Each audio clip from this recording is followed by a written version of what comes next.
Hi hello viewers welcome to ఆకాశం news. ఒక big breaking news. Next ఒక be careful news కొనండి. ఏంటంటే బీ అలర్ట్. అక్కడ బైకులు పార్క్ చేస్తున్నారా? అయితే ఈ వార్త చదవాల్సిందే. బైకులు ఎక్కడైతే పార్క్ చేస్తున్నారో కొంచెం అలర్ట్‌గా ఉండండి. వీళ్ళు వాహనదారులు.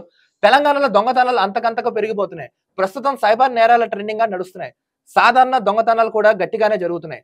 పోలీసులు ఎన్ని కఠిన చర్యలు తీసుకున్నా, అడుగడుగునా నిఘా నేత్రాలను ఏర్పాటు చేస్తున్నా, వాటి కళ్ళు గప్పి కొందరు బరి తెగించి మరికొందరు చోరీలు చేస్తూ ఉన్నారు. ఈ క్రమంలోనే పార్క్ చేసిన ద్విచక్ర వాహనాలు మాయం చేసే దొంగలను పోలీసులు అరెస్ట్ చేశారు. బండిని పార్క్ చేస్తున్నారు కదా, వాటిని ఎత్తుకుపోయి దొంగలు తిరుగుతున్నారంట తెలంగాణ రాష్ట్రంలో. ముఖ్యంగా నేను చెప్తున్నాను కదా, దొంగతనం చేసేవాడు ఎలాగైనా దొంగతనం చేస్తాడబ్బా. మీరు కెమెరాలు పెట్టుకున్నా పెట్టుకోకపోయినా ఏం పెట్టినా సరే. కానీ ఎక్కడైనా డబ్బులు ఇవన్నీ చేస్తారు. కానీ వాహనాలు కూడా ఎత్తుకుపోతున్నారంట. ఇదిగోండి, బండి పార్క్ చేస్తున్నారా అనే న్యూస్ తీసుకొచ్చింది.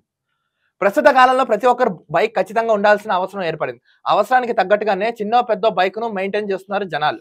అయితే బైక్ ఉన్న ప్రతి ఒక్కరికి దాన్ని సురక్షితంగా పార్క్ చేసుకునే సౌకర్యం ఉండాలనే లేదు. అలా ఇంటి ముందో ఖాళీ స్థలాల్లో పార్క్ చేస్తుంటారు. ఇక కొన్నిసార్లు దూరపు ప్రయాణాలు చేయాల్సి వస్తే ఏదైనా పని మీద వెళ్తానో ఏదో ఒక మంచి చోటు చూసుకొని పార్క్ చేస్తూ ఉంటారు. చాలా మంది ఏంటంటే వెహికల్స్ కొంటారు. వెహికల్స్ ఒక ప్యాషన్‌గా ఉంటుంది. నెక్స్ట్ ఏంటంటే అందరికీ వెహికల్స్ ఒక వాళ్ళ దినచర్యలో భాగంగా వెహికల్స్‌ని యూజ్ చేస్తుంటారు. సో కొత్త కొత్త ప్రదేశాలకెళ్ళినా ఎక్కడికెళ్ళినా వాళ్ళు ఎక్కడో ఒకటి పార్క్ చేస్తుంటే వెళ్ళిపోతారు. అంటే ఎక్కడో ఒకటి పార్క్ చేస్తారు. ఇది మ్యాండేటరీగా కాకుండా. సో ఇదే అదునుగా భావించిన కొంతమంది దొంగలు బైక్ చోరీలకు పాల్పడుతున్నారంట.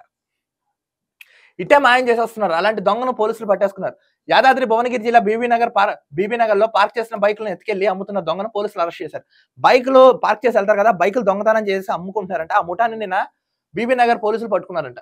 బీబీనగర్ మండలం కొండమడుగు గ్రామానికి చెందిన తడి భానుచందర్ పార్క్ చేసిన బైకులను చోరీ చేస్తూ వాటిని తక్కువ ధరలకే వేరే వాళ్ళకి అమ్ముతున్నట్లు భువనగిరి డీసీపీ రాజేష్ చంద్ర తెలిపారు. అయితే ఇలా దొంగతనం చేసి తక్కువ ధరకు అమ్ముకుని భానుచందర్ దగ్గర పోలీసులు ఇంకా 26 బైకులు స్వాధీనం చేసుకున్నారంట. ఈ కడుపు చల్లగా ఉండే 26 బైకులు ఉన్నాయంట ఆడి దగ్గర. చూడండి, ఏకంగా షోరూమ్ ఎట్టేసాడు ఈడు ఏకంగా.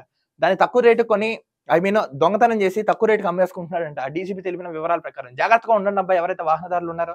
మాక్సిమం దగ్గరగా అయితే వాకింగ్ కింద వెళ్ళండి. దూరంగా వెళ్తా కొంచెం సేఫ్ సెక్యూర్‌గా పెట్టుకోండి. నెక్స్ట్ ఎందుకంటే పోలీసులు మీకు కూడా చెప్తున్నాను, కొంచెం నిఘా నేత్రం పెంచండి. పోలీస్ సెక్యూరిటీని ఎక్కువ పెంచండి. ఎందుకంటే దొంగతనం చేసేవాడు ఎంతైనా తెగించి చేసిన వాడే బాగా దొంగతనం చేస్తాడు. మనం జాగ్రత్తలో మనం ఉండాలి. ఇంకా పోతే మన కర్మ అనుకోవాలి. కానీ వీడు ఏకంగా షోరూమే పెట్టేసాడు. ఈ ఐడియా వీళ్ళు చూడండి. నిజంగే ఒకటి చెప్తున్నానబ్బా, దొంగలు దొరికారంటే పోలీసు వాళ్ళు నిజాయితీ కాదు. దొంగలు చేతకంతనం గుర్తుపెట్టుకోండి. మరో వీడియోతో కలుద్దాం. అంతవరకు చూస్తున్నాండి ఆకాశం news. This is Dilip signing off.